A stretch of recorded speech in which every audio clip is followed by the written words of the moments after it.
So what if today was the day? What if today was the day that something magical happened? What if today was the day that you did something different or saw something different or somebody said something differently to you? From what I can tell, you can never tell when your whole life is going to change. And that's a good thing, because you can open up the floodgates to fantastic. My name is Mr. 2020. You were listening to the Power of Imagination podcast.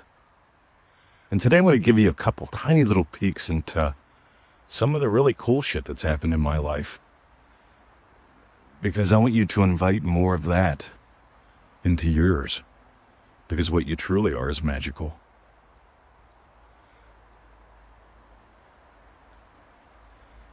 So one day, I flew around the world, and I met her. I didn't mean to. I was flying around the world to build business. I wanted to work with some of my insanely effective neurolinguistic programming skills with some Forex traders. A whole bunch of them bought my products, and I said, why don't we just fly around the world? Let them teach us for a weekend and let them stay for a little while. And 2 weeks turned into the rest of my life. It was more like 2 seconds turned into the rest of my life, because I met her. And I was imagining three things at the time. I was imagining business booming, and I was imagining home and held. They sound pretty vague, don't they? But they're not. More about that some other time, or drop me a note. I'd love to chat with you about that. Because sometimes people, they beat their dreams to death with details. The wrong details. The right details matter. I nailed those. The wrong details didn't. But I seem to digress. Here's another. I was crazy mad about learning martial arts. I was picked on so much as a child. As a teenager, even the losers picked on me. And I found myself passionate about learning Kempo karate. Why Kempo karate? I have no idea. All I know is the TV series Kung Fu came out, and I just loved the peace that the character lived with, even though he had a torturous life in a way. And I just wanted to learn Kempo karate. And I bought magazines, I bought books, and there was no one to learn from. And then there was a man to learn from. A little flyer came to St. John the Baptist School that passed out these little flyers from the YMCA. And there he was, Rick Poxtaller, Kempo Karate, Scottsdale YMCA. And I signed up. And here's the thing. I didn't know what I didn't know. The first class, the most important thing that Rick taught me was that I needed to be taught. And I wasn't saying I was bad. No, he realized I was hungry. That I needed taught. I was willing to learn, but I needed taught. And that was my first experience with mentorship. I didn't know it at the time, but Rick taught me more about me and Kempo than I ever expected. Years later, 5th degree black belt in Kempo, and a bunch of other things. And I'm a little nuts about teaching. Maybe you get why a little more right now.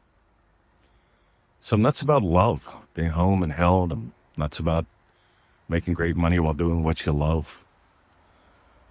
I'm nuts about teaching, because I remember that little boy, and something changed within him.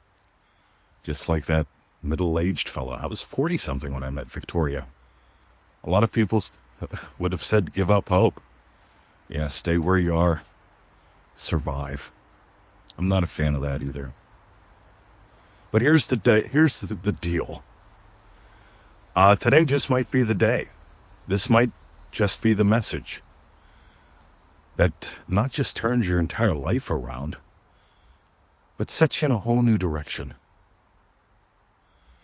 Because as far as I can tell, you are God having the adventure of a lifetime.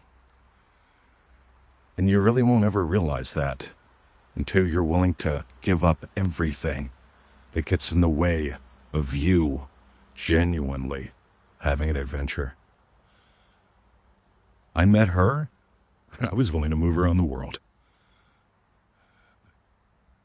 I did everything I was able to do. More on that some other time.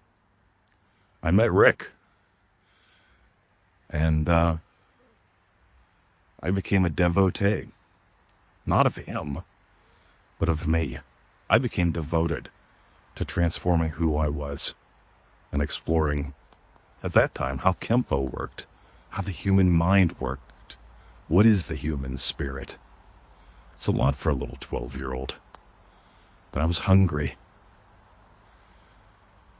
And today, I'm standing out in the darkness before the sun comes up, before the birds start their song. I've decided to come out here today and sing my song of thanksgiving to you. Because I'm thankful you're listening. And I'm thankful that if you've got a hunger, your whole life can change in the twinkle of an eye. My name is Mr. 2020. You've been listening to the Power of Imagination podcast. Sharing is caring. And right now, just together, as I listen to traffic, I don't know if you can hear it or not, let's imagine of something yummy as we go into the silence.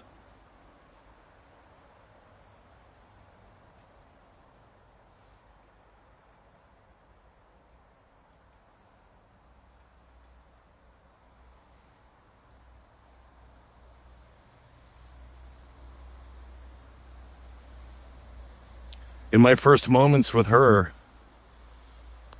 I felt something in my belly. I felt something in my bones. I knew something was different. I knew she was different. And I knew from that moment forward I would be different. Those first moments with Rick in that dingy little room at the Scottsdale YMCA,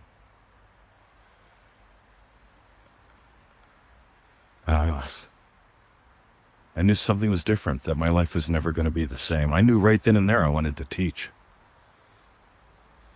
Because I wanted to be taught. Like Rick said, I can tell you want to learn, you're hungry. And Neville Goddard says, God gives me the hungers. Your desires are divine in origin. We'll dive into that tomorrow. Have a lovely day. My name is Mr. 2020. You've been listening to the Power of Imagination podcast. And if you got gold today, feel free to dive deeper and soar higher with us. You know how to do that. See ya.